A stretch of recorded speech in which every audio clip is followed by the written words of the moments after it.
अरे बाणगुळा, सालाबादप्रमाणे ह्या वर्षी सुद्धा माझ्या घरी आखाड पार्टीचं नियोजन करायचंय, त्याच्यासाठीच तुला इथं बोलावलंय ना.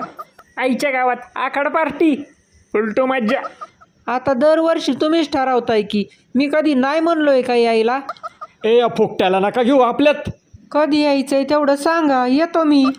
अरे बुरट्या, कॉन्ट्री नको का काढायला, कायमच आयतं येतोस तू गिळायला. बाणगुळा, काय आणायचं, किती आणायचं, कोण काय खाणार हे नको ठरवायला.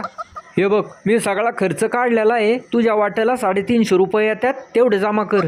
अरे हा, मला आत्ता आठवलं, नेमका त्याच दिवशी माझ्या घरी कार्यक्रम आहे, मला काही जमायचं नाही. अरे पण तुझे पैसे तर जमा कर ना. आता माझंच नक्की नाही, पैसे जमा करून काय करू. मी काय म्हणतो, फिश फ्रायमध्ये पापलेट, सुरमई आणि कोळंबी फ्राय करू आपण मस्त. काय म्हणताय? मेनू तर एक नंबरच ठेवल्यात तुम्ही. फिश फ्रायमध्ये, चिकनमध्ये चिकन